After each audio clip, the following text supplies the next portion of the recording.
In the summer of 1995, I packed all my things, moved out my dorm, and back to my mom's house. I wasn't sure how I was going to explain to her that I didn't intend on going back to college in Montgomery.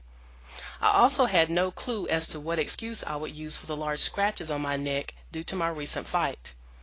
Nevertheless, I pulled into the driveway and then carried a few of my belongings inside. When I got there, Mama Rose was sitting in her wheelchair in the den as usual. So I dropped the bag of laundry that I was carrying and raced over to her. "Kita's home," she said. As soon as Tia realized I was home, she quickly stood up from the sofa, slipped out the den, and into her room. "Man, I know Tia and I don't always get along, but I thought she would at least say hello," I said as I hugged Mama Rose. "Tia's just being Tia," Mama Rose said while patting me on the back as I hugged her. "Hi, Kita," my mother said when she realized I was home. "Are you hungry? Dinner's on the stove." "Hi, Mama," and yes, I could definitely use a home-cooked meal. I gave my mother a hug, then started my way towards the kitchen. When we got there, my mother grabbed a bar stool, then sat in the kitchen counter to sip on her cup of coffee. "Would you like some?" my mother said, holding up her coffee cup. "Nah, I'm going to get some of those cabbages and chicken," I replied. "So how's things been around here lately?"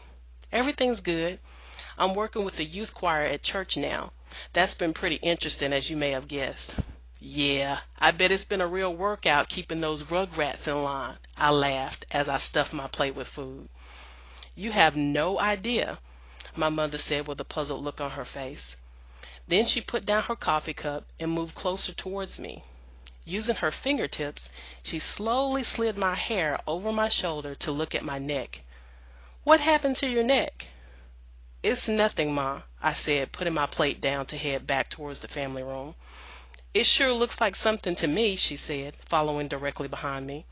"Kita, you haven't answered my question. How did you get those scratches?" As we entered the family room again, Mama Rose overheard our conversation, then turned her wheelchair around to see what the commotion was about. "It was just me being clumsy," I said with a laugh. "I scratched myself a few days ago while packing my things to move back home. See, y'all worry too much." Okay, I didn't tell the truth, but I just did not want to hear another one of my mother's speeches about my temper again. And I most definitely didn't want her pulling out her Bible and reading scriptures to me again about how God's always slow to anger. "Oh well, I guess all of us have clumsy moments," my mother said, sounding more relieved. Then she went back into the kitchen.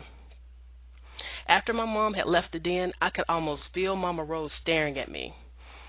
"Okay, Kita," Mama Rose said, "your mother is a worrier, and that's the only reason I didn't say anything to you in front of her. But now that she's back in the kitchen, tell me what really happened to your neck. Did you get into a fight, and was it about Cayman?" "What's with the third degree?" I joked, trying to downplay the issue. "I know you better than you think, Kita," she answered. "Now, tell me the truth." "Okay, okay," I finally said. "Don't tell my mom, okay?" Mama Rose then nodded her head in agreement.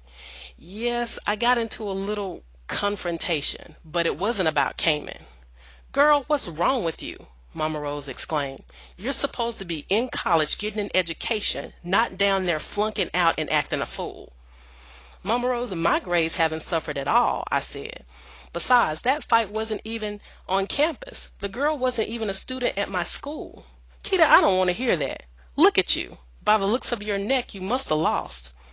I laughed deviously, then said under my breath, "Ain't lost one yet." "Ain't lost one yet," Mama Rose exclaimed. "I'm sure there are plenty of folks sitting in county jail right now who have never lost one yet either. I'm just tired. I'm tired of being taunted by those girls like that. They don't even know me. Just because I'm not a loud bully like them, they think they can run all over me, but I'm not having it." Mama Rose chuckled. "What are we going to do with you?" "You're a quiet storm," she laughed. "You're quiet on the outside, but there's a storm raging from within. Young lady, you've got to learn how to quiet that storm, because if you don't, your little quiet storm may someday get the best of you." Of course, Mama Rose's remarks surprised me. It sounded like something right out of a fortune cookie. So I sat down on the arm of my sofa and listened quietly, hanging on to her every word. "Kita, you're going to meet people like that throughout your entire life. You can't fight Satan with your fist. You've got to use the word of God to fight your battles. You've got to use the word. Yeah, but how does the word help me with my haters? I asked.